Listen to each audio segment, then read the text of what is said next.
You ready?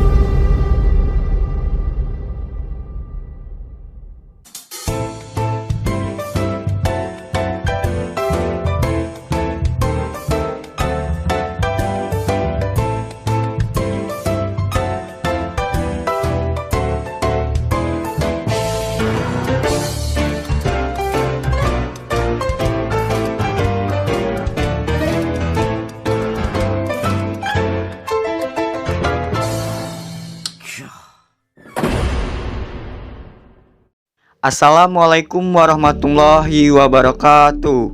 Selamat pagi semuanya. Tapi pun, kami dari kelompok 2 mata kuliah leadership dengan dosen pengampu Ibu Dr. Nova Mardiana SEMM ingin mempresentasikan hasil kerja kelompok kami mengenai group, team, and their leadership. Seperti kata pepatah, tak kenal maka tak sayang, maka izinkan kami terlebih dahulu memperkenalkan diri kami.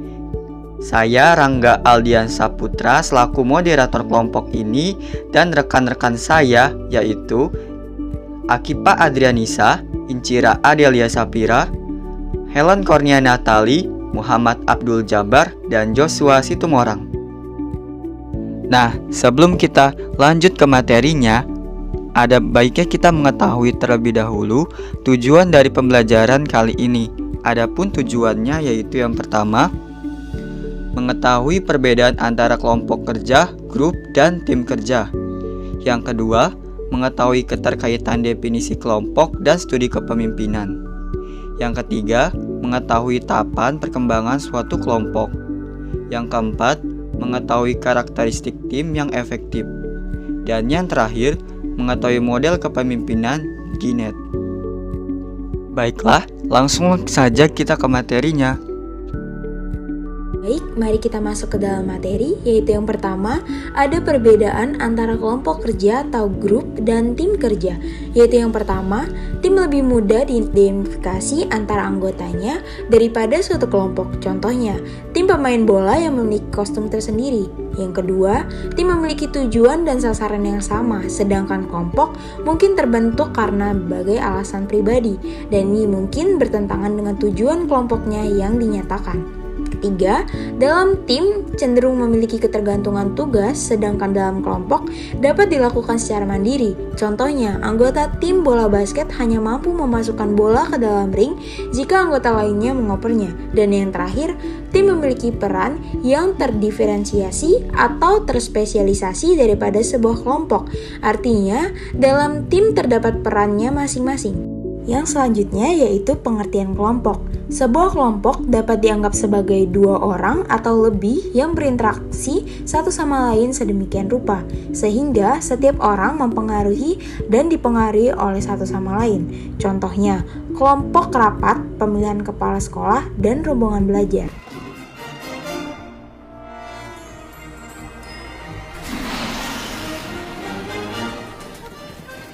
Team 3 will be handling fish. Team 4, roasted items. Team 5, grill. Team 6, sauces. Get to your stations. Let's go, go, go.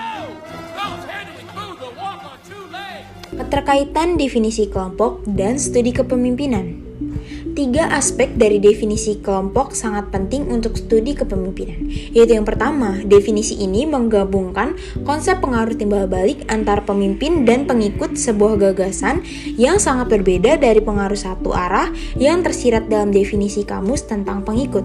Yang kedua, anggota kelompok berinteraksi dan saling mempengaruhi. Dengan demikian, orang-orang yang menunggu di halte bukan merupakan suatu kelompok, karena pada umumnya tidak ada interaksi atau pengaruh antara berbagai individu. Di sisi lain, pertemuan 8 orang untuk merencanakan pemilihan ikatan sekolah akan membentuk kelompok, karena mungkin akan ada interaksi timbal balik tingkat tinggi di antara para peserta.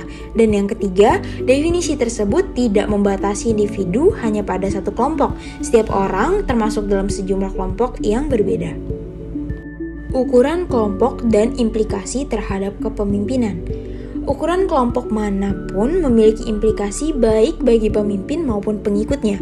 Pertama, munculnya pemimpin sebagian merupakan fungsi dari ukuran kelompok. Semakin banyak jumlah orang dalam kelompok besar versus kelompok kecil akan mempengaruhi kemungkinan bahwa setiap individu akan muncul sebagai pemimpin. Kedua, ketika kelompok menjadi lebih besar kemungkinan untuk berkembang. Dan yang ketiga, ukuran kelompok juga dapat mempengaruhi gaya perilaku seorang pemimpin. Pemimpin dengan jumlah pengikut yang lebih besar cenderung lebih mengarahkan, menghabiskan lebih sedikit waktu dengan bawahan individu, dan menggunakan pendekatan yang lebih impersonal ketika mempengaruhi pengikut. Pemimpin dengan rentang kendali yang kecil cenderung menampilkan lebih banyak pertimbangan dan menggunakan pendekatan yang lebih pribadi ketika mempengaruhi pengikut. Keempat, ukuran kelompok juga mempengaruhi efektivitas kelompok. Semakin besar kelompok, semakin besar kemungkinan itu akan melibatkan keterampilan, nilai, persepsi, dan kemampuan yang berbeda di antara para anggotanya. Selanjutnya ada tahapan perkembangan suatu kelompok. Kelompok memiliki tahapan sebelum terbentuk dan berkembang. Berikut tahapannya. Tahap yang pertama, pembentukan. Ditandai dengan percakapan yang sopan, pengumpulan informasi yang dangkal tentang sesama anggota, dan kepercayaan yang rendah. Penolakan kelompok terhadap calon pemimpin yang muncul dengan karakteristik negatif juga terjadi selama tahap pembentukan. Yang kedua, menyerbu. Biasanya ditandai oleh konflik intrakelompok, tingkat emosional yang meningkat, dan diferensiasi status. Tahap yang ketiga, munculnya kepemimpinan dan lahirnya norma dan aturan dalam kelompok. Tahap yang terakhir, yaitu anggota kelompok mampu mengetahui fungsinya masing-masing dan berfokus pada kinerja kelompok. Selanjutnya, peran kelompok. Peran kelompok adalah seperangkat perilaku yang diharapkan terkait dengan pekerjaan atau posisi tertentu. Kebanyakan orang memiliki peran ganda yang berasal dari berbagai kelompok yang terkait dengan mereka. Selain itu, tidak jarang seseorang menduduki banyak peran dalam kelompok yang sama ketika situasi berubah. Misalnya, kapten pesawat bertanggung jawab atas keseluruhan operasi dan pengambilan keputusan selama penerbangan. Pramugari sering mengambil alih tanggung jawab untuk merencanakan dan melaksanakan kegiatan sosial awak di malam hari atau saat penerbangan selesai. Norma kelompok. Norma adalah aturan informal yang diadopsi kelompok untuk mengatur dan mengatur perilaku anggota kelompok. Meskipun norma jarang ditulis atau didiskusikan secara terbuka, norma tersebut seringkali memiliki pengaruh yang kuat dan konsisten terhadap perilaku itu. Karena kebanyakan orang pandai membaca isyarat sosial yang menginformasikan mereka tentang norma-norma yang ada. Misalnya, kebanyakan orang dengan mudah membedakan aturan berpakaian di lingkungan kerja tanpa memerlukan panduan tertulis. Secara khusus, dua inti norma yang dibuat untuk meningkatkan kinerja yaitu: yang pertama, anggota kelompok harus secara aktif memindai lingkungan untuk peluang yang memerlukan perubahan dalam strategi operasi untuk memanfaatkannya. Dan yang kedua, tim harus mengidentifikasi beberapa perilaku yang harus selalu dilakukan anggota tim dan perilaku yang tidak boleh mereka lakukan agar sesuai dengan tujuan organisasi. Selanjutnya, kohesi kelompok. Kohesi kelompok adalah lem yang menyatukan kelompok. Ini adalah jumlah kekuatan yang menarik anggota ke suatu kelompok, memberikan perlawanan untuk meninggalkannya, dan memotivasi mereka untuk aktif di dalamnya. Kelompok yang sangat kohesif berinteraksi dengan dan saling mempengaruhi lebih dari kelompok yang kurang kohesif. Kelompok yang sangat kohesif mungkin memiliki tingkat ketidakhadiran dan pergantian yang lebih rendah daripada kelompok yang kurang kohesif. Karakteristik tim yang efektif. Yang pertama, tim yang efektif memiliki misi yang jelas dan standar kinerja yang tinggi. Kedua, tim yang sukses memiliki pimpinan yang selalu memprioritaskan kepemilikan fasilitas dan sumber daya organisasinya daripada kepentingan dirinya sendiri.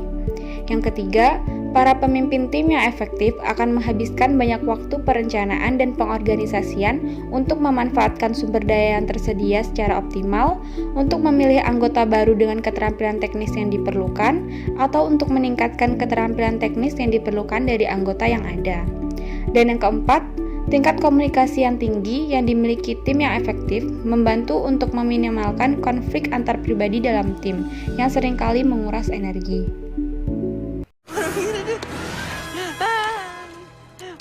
gonna do? We're gonna die?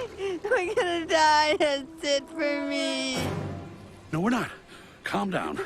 I have an idea. Give me your arm. Okay, now the other one. When I say go, push against my back, and we'll walk up the hill. Ready? Go. Follow my lead. Ready? Right foot. Who's right? You're right or mine? I don't care. Mine. Well, why yours? Okay, you're right. Ready? Okay, got it. Okay. Right. Left. Right. Look, we're moving. Don't look down. Now stay with me. Stay with me. Right. Left. Right. Model kepemimpinan Ginet. Model ini adalah sebagai mekanisme untuk langkah awal mengidentifikasi apa yang dibutuhkan tim untuk menjadi efektif, dan kemudian memberikan petunjuk kepada pemimpin hambatan yang dihadapi tim atau ke arah cara membuat tim lebih efektif daripada yang sudah ada. Berikut merupakan model kepemimpinan Ginet dan penjelasannya. Dapat terlihat jelas bahwa kegiatan operasional dalam sebuah organisasi diibaratkan sebagai sebuah gunung es. Dari 3 bagian bawah yang menjadi penopang kuat gunung es tersebut diibaratkan sebagai sistem organisasi, faktor-faktor yang berada dalam tim, dan karakteristik individu dalam perusahaan. 3 bagian tersebut merupakan input organisasi. Kemudian bagian tengah pada gunung es tersebut dikatakan sebagai proses organisasi untuk menghasilkan output.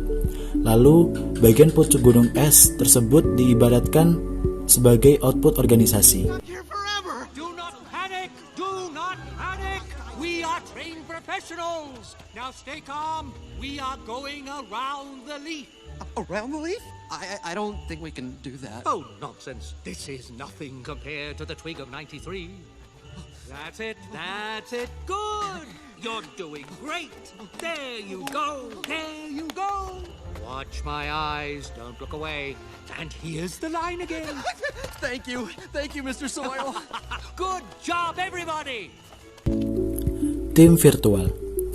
Beberapa tim kerja melakukan pekerjaannya secara non-tatap muka atau daring, karena tim virtual menggunakan teknologi komputer untuk menyatukan anggota yang terpisah secara fisik dan mencapai tujuan bersama. Mereka berkolaborasi secara online menggunakan komunikasi link, seperti jaringan area luas, media sosial perusahaan, konferensi video, dan email. Apakah anggotanya berdekatan atau terpisah benua? Hampir semua tim melakukan setidaknya beberapa pekerjaan mereka dari jarak jauh. Tim virtual harus dikelola secara berbeda dari tim tatap muka dalam kantor. Sebagian karena anggota tim virtual mungkin tidak berinteraksi secara langsung.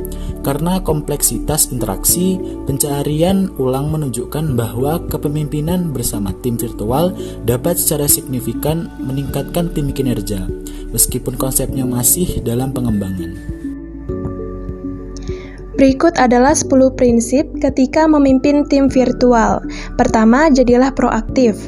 Dengan memahami tantangan yang paling mungkin terjadi, Anda dapat mengambil tindakan proaktif dan meningkatkan kepercayaan diri tim.